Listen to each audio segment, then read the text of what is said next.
하나님 말씀은 이사야서 구약성경 이사야서 60장 18절에서 22절까지 한 절씩 교독하시겠습니다. 이사야서 60장 18절에서 22절입니다.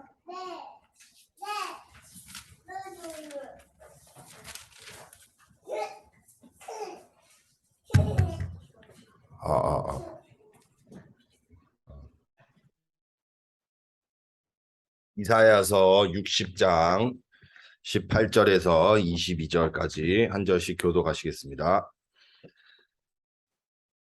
다시는 강포한 일이 내 땅에 들리지 않을 것이요 황폐와 파멸이 내 국경 안에 다시 없을 것이며 내가 내 성벽을 구원이라 내 성문을 찬송이라 부를 것이라.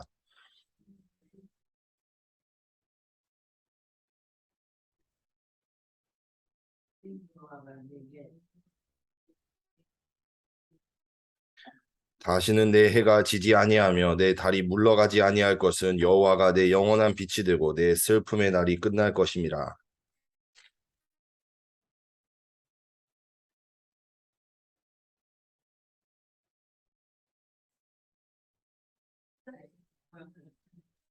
그 작은 자가 천명을 이루겠고 그 약한 자가 강국을 이룰 것이라. 때가 되면 나 여호와가 속히 이루리라. 아멘. 미래 살릴 플랫폼 파수망대 안테나의 준비입니다. 참으로 우리가 미래 살릴 플랫폼 또 파수망대 안테나를 하나님이 주셨습니다. 그래서 우리가 이것을 준비해 나가는 과정 속에 반드시 있어야 하고 또 하나님이 이루실 세계복음화 정말 시대 살릴 렘넌트를 통해서 하나님께서 미래를 살리실 그 일 속에 우리가 들어가는 것이 바로 플랫폼을 준비하는 것. 내 자신이 플랫폼이 되어지고 파수망대가 되어지고 또 안테나가 되어지는 이런 준비인 줄로 믿습니다. 그래서 평상시에 우리가 참으로 하나님과의 관계 속에서 깊은 언약 속에서 플랫폼의 응답을 내가 준비가 되어지고 또 파수망대로 준비가 되어지고 또 현장에서 언제 어디서든지 하나님과 소통하는 정말 기도의 안테나와 말씀의 안테나, 전도의 안테나가 계속적으로 우리 안에 준비되어지는 가운데 반드시 하나님께서 증거를 주실 것입니다. 그래서 우리를 통해서 시대 살릴 미래의 렘넌트들이 일어날 것이고 또 하나님이 강한 자가 작은 자가 천명을 이루겠고 약한 자가 강국을 이룰 것이라 하는 그 시간표, 하나님이 속히 이루시는 그 시간표가 반드시 올 것입니다. 서론으로 모든 사람은 공통적인 특징이 뭐냐? 단 한 사람도 빠짐이 없습니다. 전부 다 위기 속에서 태어나는 것입니다. 위기 속에서 태어나요. 한 사람도 빠짐없습니다. 다 태어나고 보니 위기예요. 상처 가득합니다. 한 사람도 상처 없는 사람이 없어요. 아무리 부잣집에 태어난 사람도 상처가 있어요. 왜 대한민국 저희 삼성전자 거기 뭐예요? 이건희 씨 막내딸이 자살합니까? 이해가 안 가잖아요. 다 위기 가운데 있거든요. 모든 사람이 다 위기 속에서 태어나는 겁니다. 그래서 노예로, 광야로, 또 전쟁 속에서, 포로 속에서 눈에 보이지 않게 개인이, 가정이, 또 모든 인간관계가 다 전쟁으로 뒤바뀌어 있는 그 가운데서 살고 있고요.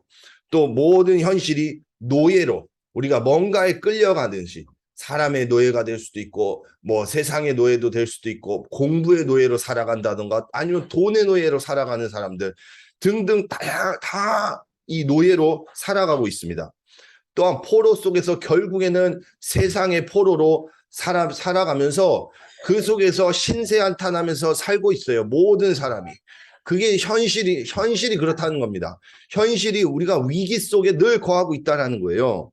그 가운데 하나님의 계획이 우리의 모든 문제를 해결하시고 그 가운데서 우리를 건져내시고 하나님께서 다시 형상을 회복해 주시려는 것이 하나님의 계획입니다. 우리를 살리시고 구원하시는 것이 그게 하나님의 계획입니다. 그래서 하나님은 우리를 플랫폼으로 만드시고자 합니다. 파수망대로 만드셔서 지금 이 위기 만난 시대에 사람들이 살아날 수 있는 그 하나님의 영적 대사로 살아가길 원하셔요. 영적 의사로, 영적 파수꾼으로 우리가 이 살아가고 그 역할을, 그 사명을 감당하기를 원하시는 것이 하나님의 계획인 것입니다. 그래서 우리가 그 언약을 붙잡고 그 준비되어지는 여정을 걸어간다면 반드시 하나님이 영혼 살리고 시대를 살리는 그 이 위기를 끝내고 정말 그 흑암에서 이 시대를 건져내고 정말로 이 현장을 건져내고 정말 영적 문제로 고통당하고 정신 문제 속에서 온갖 상처와 문제 속에서 시달리는 이제 다시 켜졌어. 아이고 주여. 자, 나 이거 볼륨을 좀 줄이고 올게요.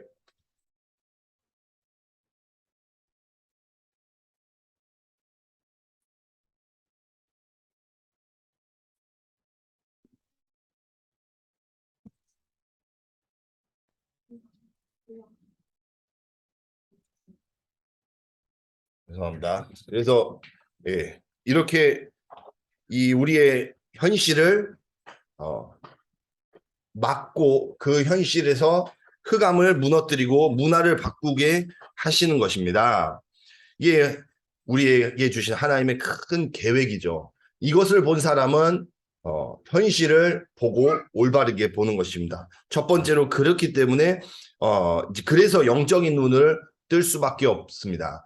영적인 눈으로 이런 현실을, 우리의 위기와 모든 문제를 올바르게 볼 수가 있습니다. 하나님의 은혜로 말이죠. 그래서 이것을 영적인 눈으로 보면 이 하나님의 계획이 보이는 것입니다. 눈에 보이지 않게 하나님이 일하시는 것이 보이는 것입니다. 그게 창세기 3장 15절에 여자의 후손이 내 머리를 상하게 할 것이요. 처녀가 잉태하여 아들을 낳으리니 그 이름을 임마누엘이라 하리라. 주는 그리스도시요 살아계신 하나님의 아들이십니다. 그 그리스도를 통해서 우리의 눈에 보이지 않는 모든 영적인 세계의 사단의 존재와 원죄와 지옥의 배경을 다 무너뜨리셨습니다. 그리고 우리에게 하나님 나라의 축복을 주신 것입니다. 그래서 우리가 감사하는 것이죠. 그래서 항상 오직 그리스도 하는 것입니다. 항상 오직 하나님 나라 하는 것입니다. 오직 성령 충만하는 것입니다.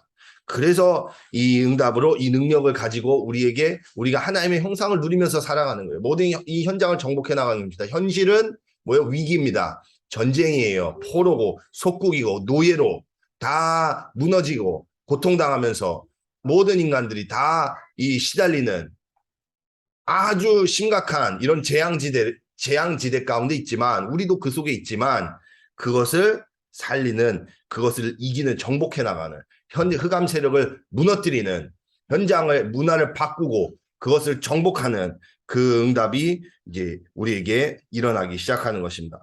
그래서 우리는 아무것도 안 하는 세 가지를 합니다.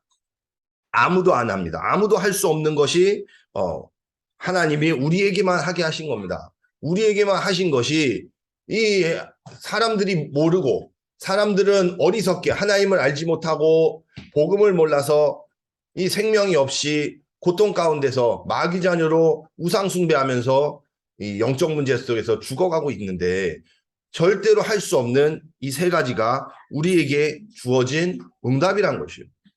이게 우리가 누려야 될 겁니다. 누린다는 것이 이게 우리가 누려야 되는 거예요. 이게 우리가 살아가야 되는 것입니다. 또 꺼졌어요.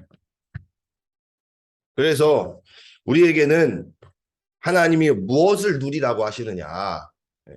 참고로 저희 셋째 태명이 누림인데요. 누려야 되는 거예요. 누려야 되는 거. 신앙생활은 누리는 거예요. 무엇을 누려야 되느냐. 첫 번째로 영적인 천지개벽을 누려라. 우리의 현실을 완전히 근본을 해결하신 그 비밀이 천지개벽이라는 거예요. 영적으로 천지개벽 되었다라는 거예요. 모든 근본이 하나님이 회복시키시고 살리셨다라는 것입니다. 그게 영적인 천지개벽이에요. 무엇을 통해서? 정시기도를 통해서 누려야 되는 것입니다. 그게 우리가 누려야 되는, 매일 누려야 되는 것이죠. 학교 가기 전에 이걸 누리고, 직장 가기 전에 이것을 누리고, 사람 만나기 전에 이것을 누리고, 공부하기 전에 이것을 누리면 그 공부가 천지개벽이 일어난다니까요. 학교가 천지개벽이 일어난다니까요. 직장에서도 흑암이 무너진다니까요. 이 사람들을 붙잡고 있는 흑암 세력이 무너진다니까요. 그러면서 사람을 나 자신을 보고 그 사람들이 살아나고 그 사람들이 뭔가 깨닫기 시작하는 그 일이 일어나기 시작하는 이 놀라운 비밀을 하나님 우리에게 주신 것입니다. 얼마나 즐거운지요. 이게 가장 행복한 거예요. 그러니까 신앙생활은 행복한 겁니다. 행복한 거. 종교생활하는 사람들 복음 몰라서 교회만 왔다 갔다 아니고 왔다 갔다 하고 뭐가 되니 안 되니 뭐 이런 것들이 이제 몰라서 그렇고 복음을 누리는 사람이 그 사람이 참으로 행복한 사람이죠. 그게 증거입니다. 그게 증인이에요. 우리가 이렇게 행복한 신앙생활을 해야 되는 것입니다. 매일 해야 되는 것이죠. 그래서 우리가 정말로 나아가서 현장뿐만이 아니라 237의 천지개벽을 해야 됩니다.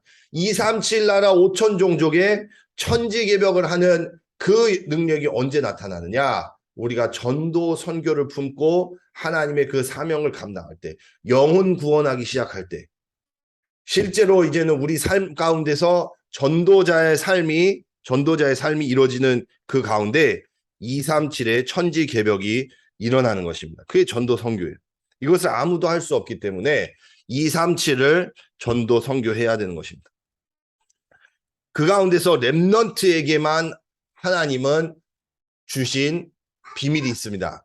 렘넌트가 누구냐? 바로 미래의 흑암 세력을 꺾고 미래에 하나님이 하실 절대 미래와 계획 속에 쓰임받을 한 사람, 하나님이 절대 미래로 준비하신 그 일 속에서 그 여정 속에 있는 한 사람, 전도 선교 속에 있는 한 사람, 그 사람을 통해서 하나님이 하실 일이 바로 이 렘넌트만 할 수 있는 흑암을 결박하고 흑암의 현장을 정복하고 237 나라를 치유하고 서밋으로 살리는 일이라는 것입니다. 그게 미래에 일어날 일이에요. 그것을 누가 할 수 있느냐? 우리가 할 수 있는 비밀이 뭐냐? 우리가 지금 그것을 언약으로 잡으면 됩니다. 우리도 그 속에 있어야 돼요. 또 우리 후대를 통해서 하나님이 하실 그 미래를 바라보는 것입니다. 이게 하나님 우리에게 주신 비밀이에요. 이게 가장 큰 언약인 것입니다. 그래서 내가 먼저 전도자로 정말로 천지개벽의 주인공이 되고 내가 매일 천지개벽을 누리면서 렘넌트의 하나님 미래에 하실 일을 바라보는 것, 그게 하나님이 우리에게 주신 비밀이고 또 우리 후대들을 통해서 이루실 하나님의 절대 미래요 절대 계획이라는 것입니다. 그래서 우리가 후대들을 생각하는 거예요. 후대들에게 방향을 맞추는 겁니다. 왜냐? 하나님이 하실 미래가 있기 때문에, 하나님이 하실 미래의 주인공들이기 때문에 그 속에 누가 될지 몰라요. 그거는 중요하지 않습니다. 우리는 그러면 내가 렘넌트다. 아니요. 나도 렘넌트 몰라요. 하나님이 자기 주권 안에 두신 일이기 때문에 우리는 항상 뭐만 기도요? 내가 그 렘넌트가 되게 하여 주옵소서. 내가 그리스도 안에서 참으로 그 렘넌트의 여정에 쓰임받게 하옵소서라고 언약 붙잡는 사람이 그 사람이 하나님이 쓰시는 거예요. 네. 그래서 이사야 선지자도 언약 붙잡았잖아요. 아, 하나님이 이렇게 거룩하시고 이렇게 영광이시구나.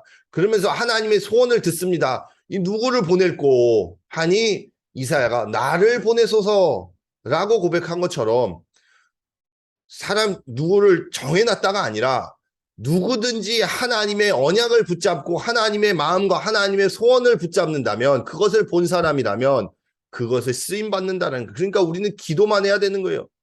아, 그럼 나는 왜 안 되고 저 사람은 왜 잘 됩니까? 그렇게 말할 게 없어요. 우리가 하나님의 주권이기 때문에. 그래서 내가 그 응답 속에 주인공이 될 수 있도록, 그래서 결론 마지막으로 내가 그 렘넌트가 되도록 노바디의 절대 속에 있게 하옵소서. 우리 후대들이 하나님의 절대 미래 렘넌트의 여정에 전도 선교 237 5천 종족 살리는 하나님의 소원에 쓰임받게 하옵소서. 그 길에 있게 하옵소서. 우리가 이렇게 언약 붙잡고 기도할 때 반드시 하나님이 증거를 주실 것입니다. 그래서 정말로 미래 살릴 이 응답을 어떻게 준비하느냐? 우리가 평상시의 영적인 천지개벽, 현장의 천지개벽, 237의 천지개벽을 언약 잡고 누릴 때 그때 하나님은 우리를 플랫폼으로 파수망대로 안테나로 사용하실 것입니다. 기도하시겠습니다. 하나님 아버지 감사를 드립니다. 참으로 하나님 절대 소원인 세계복음화의 플랫폼으로 파수망대로 안테나로 불러주신 것을 감사드립니다. 항상 하나님의 절대 소원인 오직 그리스도, 세계복음화, 영혼구원, 전도선교, 치유서밋의 언약을 잡고 그 속에 우리가 참으로 기도 속으로 언약 속으로 깊이 들어갈 때 하나님이 우리를 세계 살리는 그 언약의 주인공들로 사용하여 주시옵소서. 또한 우리 후대들 가운데 하나님 정말 우리 후대들이 그 하나님이 하시는 전도 선교의 길에 있게 하여 주시옵시고 하나님의 절대 미래 세계복음화 속에 일평생 헌신하며 그 속에서 하나님의 소원을 하나님 심부름하는 주의 종들 다 될 수 있도록 축복하여 주시옵소서. 살아계신 주 예수 그리스도 이름으로 기도합니다. 아멘. 주기도문 하시겠습니다. 하늘에